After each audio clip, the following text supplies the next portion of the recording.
नमस्कार, आप देखना शुरू कर चुके हैं वर्ड हेडलाइन और मैं नंदिनी नागर। अनूप शहर एसडीएम प्रियंका गोयल को एक बहुत बड़ी सफलता प्राप्त हुई है। जी हाँ, उन्होंने बीती रात यानी 5 और 6 मई की रात करीब 1 बजे अवैध खनन करने वाले एक ट्रक और एक जेसीबी को पकड़ा है।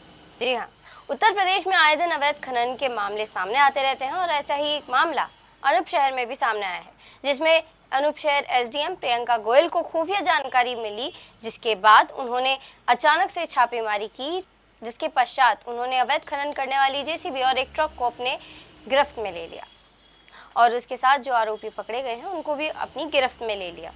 फिलहाल अवैध खनन करने वाले वाहनों को सीज कर कोतवाली अनूप शहर को सौंप दिया गया है। मामले के बारे में जैसे ही जहांगीराबाद कोतवाली को पता चला तो जहांगीराबाद कोतवाली क्षेत्र के गांव गहना गोवर्धन में भी कार्रवाई के आदेश दे दिए गए, जिसके बाद कार्रवाई शुरू कर दी गई और कार्रवाई के पश्चात जहांगीराबाद में भी अवैध खनन के 3 ट्रैक्टर प्राप्त किए गए हैं, जिनको पुलिस ने अपने कब्जे में लेकर सीज कर दिया गया है। इनके उत्तर प्रदेश में अवैध खनन के मामले आए दिन सामने आते रहते हैं, जिनके लिए सरकार ने भी कई अथक प्रयास किए हैं। लेकिन उससे पहले सवाल ये खड़ा होता है कि आखिर अवैध खनन होता क्या है। तो पहले हम थोड़ा सा विस्तार से समझेंगे कि अवैध खनन क्या होता है। अवैध खनन यानी जब किसी जगह से गैर कानूनी तरीके से कोई खनिज लवण ले जाया जाता है, जैसे पत्थर, रेत, कोयला, खनिज जैसे अन्य चीज़ों को गैर कानूनी तरीके से प्राधिकरण की अनुमति लिए बगैर इन सब चीज़ों को निकाला जाता है या इनकी सप्लाई कहीं और की जाती है, किसी और अन्य जगह पे की जाती है, तो यह अवैध खनन कहलाता है।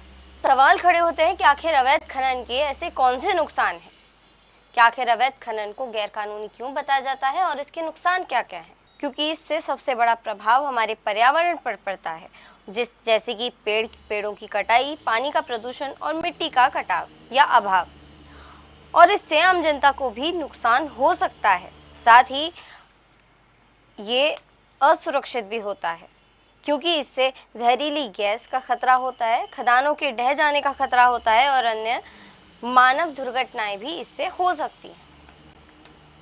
और इसीलिए बिना लाइसेंस के कोयला निकालना या बिना परमिशन के खनिज या कोयला निकालना गैर कानूनी बताया जाता है।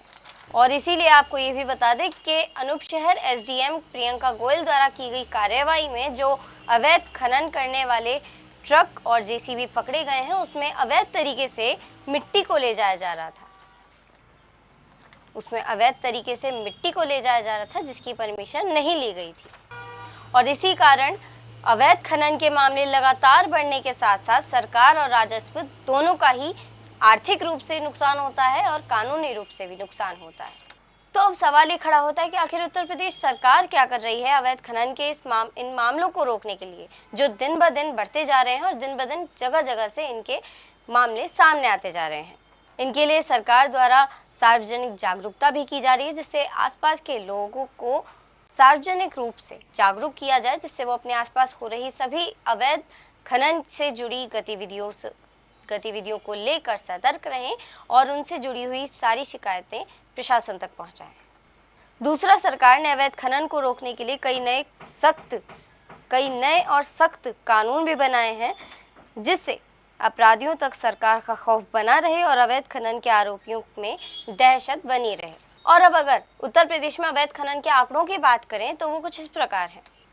वर्ष 2022 और 23 के बीच लगभग 9000 अवैध खनन के मामले सामने आए, और वहीं अगर 2023 और 24 की बात करें तो लगभग 13,374 मामले उत्तर प्रदेश में अवैध खनन के सामने आए हैं, जिन पर सरकार द्वारा कार्रवाई की गई है और सरकार द्वारा भारी मात्रा में इन सब से शमन शुल्क भी वसूला गया है। अभी के लिए मैं आपसे लूंगी इजाजत। अपने विचार सुझाव हमें कमेंट करें, चैनल को ज़्यादा से ज़्यादा सब्सक्राइब करें। मैं नंदिनी नागर, नमस्कार।